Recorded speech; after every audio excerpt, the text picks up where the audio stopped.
En vivo acá en los estudios de BTV Noticias, el doctor Alberto Reyes, presidente de la Asociación de Magistrados. Doctor, buenas noches, gracias por compartir. Buenas noches, muchas gracias por la invitación. Vamos a arrancar con el ministro Bonomi, declaraciones de hoy. Hubo declaraciones muy polémicas esta semana, que incluso motivaron un comunicado de la Suprema Corte de Justicia. Hoy Bonomi cuestionó nuevamente a los jueces que dijo deciden una custodia de 6 policías por día para vigilar a una víctima de violencia doméstica en vez de encarcelar al agresor y asegurar que por estas causales haya más efectivos disponibles en Montevideo y Canelones. Vamos a escuchar lo que decía el ministro Bonomi. Por resoluciones de justicia le están sacando a la policía alrededor de 500 policías por día en Montevideo, porque si vamos al interior aumenta muchísimo la cantidad que se está sacando. Si lo que nosotros ganamos en la rendición de cuentas nos lo sacan por decisiones de jueces, bueno, la cosa no anda. ¿De qué manera se lo sacan? Custodia para violencia doméstica, entonces cada custodia que ponen son 2 policías por turno. Patrullero, además. A veces con patrulleros, a veces no, son 2 policías por turno, son 6 policías por día, multiplicado por la cantidad de custodias. Entonces esto no funciona. Esto lo que quiere decir en definitiva es que con decisiones judiciales se están determinando las políticas públicas y eso no corresponde. El juez no puede cambiar las políticas públicas. Si se necesitan 6 policías para controlar una persona que puede ser agredida por otra, esa otra que es un potencial agresor, no tendrá que estar, por lo menos como medida preventiva, privado de la libertad de forma preventiva, porque ponerle 6 policías a una persona para protegerla de otra, o ese otro es peligroso y es un peligro para esa persona y para la sociedad, entonces hay que tomar medidas cautelares con ella, o no lo es. Y si no lo es, ¿para qué los 6 policías? Bueno, como es muy nuevo estas declaraciones de hace poco, son de hace poco rato, ¿qué reflexión le merece esto que ha dicho el ministro? La verdad que es un popurrí que yo no lo había escuchado. No, yo tampoco. Repite cosas que ya se han dicho, pero como que las mezcla y las potencia. Voy a tratar de no perderme ninguna. Una que dice que la cantidad de policías que se asignan como custodia es por decisión de los jueces de violencia doméstica o familia especializado. El número, tengo entendido que no lo fija el juez, es decir, el número de custodias en definitiva lo determina la policía y concretamente ha habido reclamos de sindicatos policiales de no cumplir la función en forma individual por el riesgo que ha habido alguna incluso homicidio de algún policía. Entonces digo, lo del litoral fue en Paysandú, ¿no? No me acuerdo, pero digo, ha pasado. Entonces digo, no es que el juez diga 3 policías acá, 2 policías. No, es decir, con un policía la custodia para el juez estaría, pero la policía se ve en la necesidad de poner más efectivos por esa situación que tiene que ver con el riesgo de la propia custodia. O sea, es un elemento. Y si hay algo, como dice el ministro, tan riesgoso. Sí, pues, eso es primera cosa, digo, porque no puede, me parece a mí, adjudicarle a los jueces que distraigan 2 policías, en todo caso distraerían 1 primero. Ya bajamos un poco. Se dice 6 por día, ¿no? Sí, vamos multiplicando. Hay un dato que ayer me pareció muy interesante, que no sé si lo ha desmentido el ministro. Con toda esta movida que hay en Toledo, se decía que en Toledo, uno de los lugares con mayor índice de violencia doméstica, según la persona que lo decía, no había prácticamente policías asignados a custodia por violencia doméstica. Entonces, esos números yo no sé de dónde salen. Pero de todas maneras, dando por bueno que esos números están correctos, la alternativa, todo nace en definitiva, es un tema de la seguridad de las víctimas de violencia doméstica.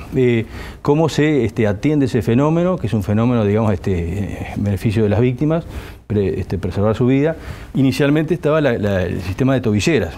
No se sabe qué pasó con las tobilleras, porque también se nos adjudicó a los jueces de violencia doméstica que exageraban con las tobilleras. Bueno, las tobilleras no hay más, aparentemente, no sé qué problema Hay un número limitado, es lo que está diciendo. Sí, entonces, claro, es decir, el Ministerio de Interior se acabaron las tobilleras, no sé si no se pueden comprar más, no existen más, yo qué sé, pero no hay más tobilleras, entonces la opción que le queda ante una denuncia de violencia doméstica con riesgo para la víctima al juez es poner una custodia. Me parece medio esquizofrénico. Hasta hace poco se nos reclamaba o se criticaba a los jueces por no ser sensibles a la situación de inseguridad de las víctimas, y ahora se les reclama que dedican demasiados recursos a las víctimas, y se le atribuye, o mejor dicho, se le da una alternativa. Es decir, así no lo dice claramente, pero es que las personas, si son peligrosas, estén presas. Preventivamente, dijo. Preventivamente significa por un tiempo. Después, cuando salgan en libertad, ¿qué es lo que...? Pero es muy loco, ¿no? Es decir, que yo me peleo con un compañero y le ponen una guardia por si yo voy a matarlo al compañero. Bueno, que yo ando suelto en la calle y el compañero tiene que tener un policía al lado por si yo voy a matarlo.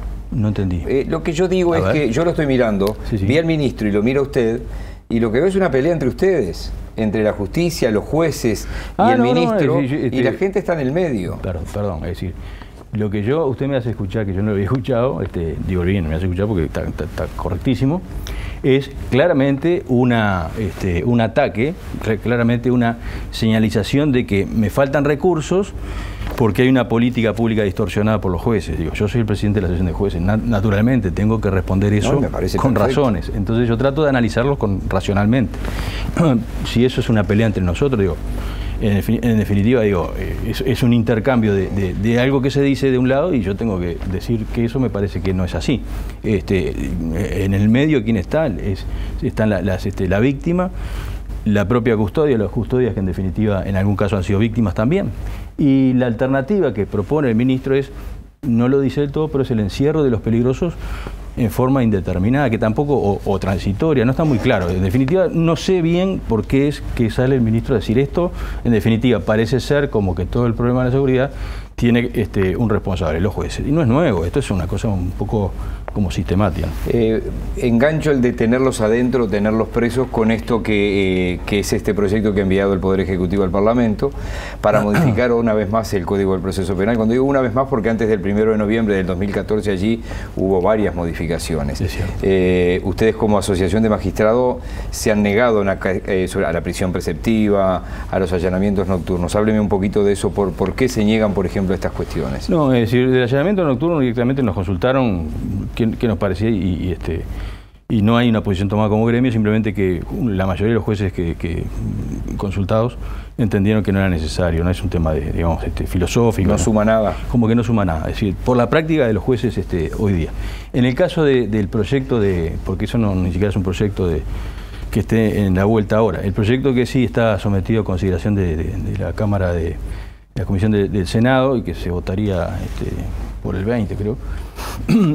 Nosotros lo cuestionamos porque en definitiva es un apartamiento demasiado pronto, demasiado prematuro, entendemos, de la filosofía del código aprobado y que entró en vigencia en noviembre del año pasado, con relación básicamente al tema de la prisión preventiva preceptiva, que por algunos delitos, en el caso de algunos tipos de delincuentes, reiterantes, etcétera, la prisión tiene que ser, digamos, la respuesta inmediata en forma obligatoria. Como está planteado incluso, hay aparentemente algún acuerdo en el que no va a ser así, pero como está planteado en la iniciativa es preso durante todo el proceso, incluso, o sea, como una pena anticipada. Eso es una filosofía anterior al código, si estaría distorsionada esa nueva línea de acción.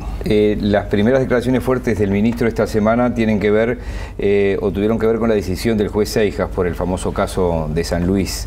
Tengo entendido además ahora que la fiscal ha apelado esto.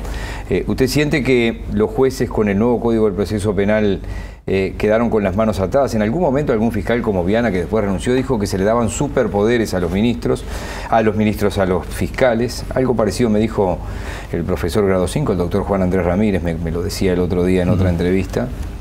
¿Cómo ha visto usted ese caso puntual y cómo ve la situación de los jueces, aparte de la comodidad que pueda significar que investiguen otros? Bueno, en el caso de los jueces, los superpoderes, los verdaderos poderes del juez en cualquier parte del planeta es el poder decidir o el tener que asumir una decisión. Hablé de superpoderes fiscal, capaz que lo expliqué mal, ¿no? De superpoderes de los fiscales. Lo entendí. Es decir, cuando se atribuye superpoderes a los fiscales, se habla como que por el hecho de la investigación los fiscales deciden por sí ante sí. En realidad siempre tienen que rendir cuentas ante un juez. Y la decisión de cualquier medida limitativa de la libertad, restrictiva de derechos, queda a cargo del juez. Lo que el juez no hace es investigar. En ese sentido, digo, pasa a cumplir una función natural. Más cómodo o menos cómodo, digo, eso es una cuestión subjetiva, en fin. Algunos jueces de repente preferirían seguir, les gusta más, pero la cuestión es que el rol natural del juez es la imparcialidad, la decisión, la imparcialidad. No me acuerdo qué más me preguntó, respecto de esto.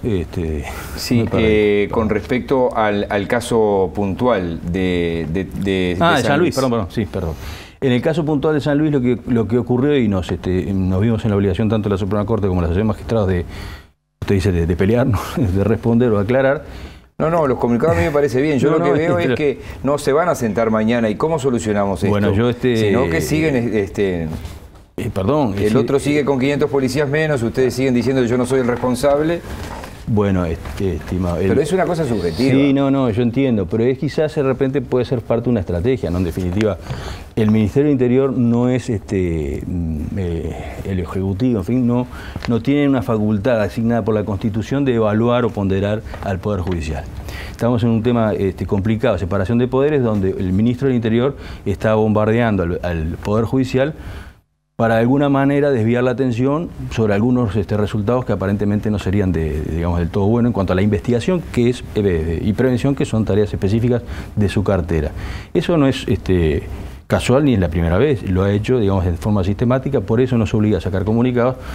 Y yo he hablado con el ministro, no tengo ningún problema y hablamos, pero el asunto es que si, como dice de los jugadores de fútbol, tribuneros, ¿no? Que le hablan al juez para que la tribuna se le tire encima, no tiene mucho sentido. Es decir, no hay una voluntad de diálogo aparentemente, es una voluntad definitiva de esto es de ellos, no es nuestro, y por eso estamos así. Y creo que no es racional, es decir, no resiste el menor análisis, que por las custodias de la violencia doméstica, el número, etcétera, no hay efectivos, y que por eso, etcétera. Bueno, el caso del juez Seijas se le cuestionaba que no había hecho algo que en el sistema actual el juez no puede hacer, que es complementar la prueba que le propone la Fiscalía, que un tema con una bala, en fin.